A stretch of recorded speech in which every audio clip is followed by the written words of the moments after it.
প্রতিটা নতুন সকাল এক একটা নতুন শুরু। গত সব ক্লান্তি মুছে ফেলার এক নিঃশব্দ সুযোগে অজানা এই দিনটা ভালো কিছু নিয়ে আসবে কিনা কেউ জানে না, তবু স্বপ্নগুলোকে আলতো করে মনের ভাঁজে রেখে দেয় হয়তো কিছু ছোট হাসি, একটুখানি শান্তি, কিছু নীরব দীর্ঘশ্বাস। ভেসে যাবে সময়ের স্রোতে, আর সেই ফাঁকে ফাঁকেই নিজের মতো করে বাঁচার কিছু অমূল্য মুহূর্ত আসবে বলে।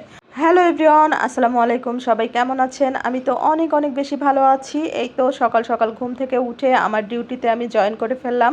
যে ডিউটির কোনো ছুটি নেই, অবসর নেই, কোনো স্যালারিও নেই, কিন্তু আছে সর্বোচ্চ মর্যাদা আর অনেক অনেক সম্মান যদি তার ফ্যামিলির মানুষজন তাকে দিতে জানে। তো যাই হোক, গতকালকে কিন্তু আমি 1 আঁটি 20 টাকা দিয়ে গন্ধ পাতা নিয়ে এসেছি। আমাদের আঞ্চলিক ভাষায় সেটাকে গন্ধবাদাইল পাতা বলে। তো সকাল সকাল মসুর ডাল আর আতপ চাউল কিছুক্ষণ ভিজিয়ে রেখেছিলাম, সেটাই বেটে নিয়েছি। সাথে গন্ধবাদাইল পাতা আর কাঁচামরিচ আর কয়েক কোয়া রসুন দিয়ে বেটে নিয়ে তার সাথে কিন্তু আমি হলুদ মরিচ গুঁড়ো, লবণ আর পেঁয়াজ কাঁচামরিচ কুচি দিয়ে ভালো করে মাখিয়ে বড়া ভেজে নিয়েছিলাম অল্প তেলে। আর ভেতরটা নরম ছিল হালকা, উপরে মুচমুচে হয়েছিল, খেতে অনেক ভালো লাগে। আর জ্বরের সময় এই বড়াটা খেলে জ্বরের রোগীর মুখে রুচি ফিরে যায়। আর সাথে কিন্তু কচুর শাকও ঘাঁটি করে নিয়েছিলাম, একেবারে মাছ ছাড়া, কোনো রকমের মাছ দেয়নি, শুধু বেশি করে রসুন কাঁচামরিচ পেঁয়াজ দিয়ে একদম কচুর শাক ডাটা সহ লবণ দিয়ে সিদ্ধ করে ঘুটে নিয়ে বেশি করে পেঁয়াজ কাঁচামরিচ রসুন জিরা ফোড়ন দিয়ে হলুদ ফোড়ন দিয়ে একবারে ঘাঁটি করে নিয়েছি। খেতে অসম্ভব রকমের মজা হয়েছিল। গরম ভাত দিয়ে অল্প করে খেয়ে সবাই মিলে স্কুলে রওনা দিয়ে দিয়েছিলাম। আমার বড় মেয়েকে সঙ্গেই নিয়ে যাব, যেহেতু বড় মেয়ের স্কুল 10টায়, বাসায় আসতে আসতে অনেক লেট হয়ে যাবে, আর ছোট মেয়ের স্কুল ছুটি হচ্ছে, এই কারণে একেবারে নিয়ে যাওয়া যেন আর বাসায় আসতে না হয়। আর টিফিন সময় হচ্ছে, খাবার নিয়ে আসতে হয়, বাসায় যাওয়ার পরে আমি খাবার নিয়ে আসি।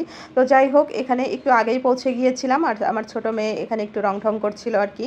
এখানে লজ্জাপতি গাছ ছিল, এগুলো ছুঁয়ে দিচ্ছিল, একদম চেপে যাচ্ছিল। আর এখানে ক্যান্টনমেন্টের ভিতরে যেহেতু স্কুল, এই কারণে বিভিন্ন সুযোগ সুবিধা আছে, কিন্তু ভেতরে পার্কের মতো আছে অনেকগুলো।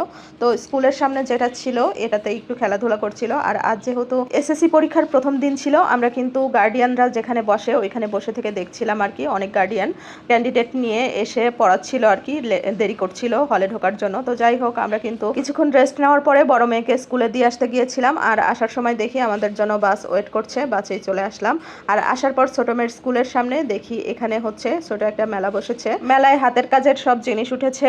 আর আমি দেখছিলাম আর ভিডিও করে নিলাম একটু করে। তারপরে এখানে যেহেতু ভিতরে ঢুকছিলাম, বাচ্চাদের আনার জন্য আমাদের কিন্তু তেমন কিছুই বলেনি, কারণ এরা জানে যে আমাদের বাচ্চারা ছুটি হবে আর কি, বাচ্চাদের নিয়ে যেতে হবে। আর এই গার্লস স্কুলের অপর পাশে কিন্তু বয়েজ স্কুল, সেখানেই সবার পরীক্ষা হচ্ছে। আশেপাশের আরো ক্যান্টনমেন্টের ভিতরের যে অন্যান্য স্কুল ছিল, সেই স্কুলের ক্যান্ডিডেটদেরও এখানে সিট পড়েছিল বয়েজ স্কুলে। তো যাই হোক, এখানে কিন্তু একটু বসার পরেই কিন্তু হেড স্যার আসছিল।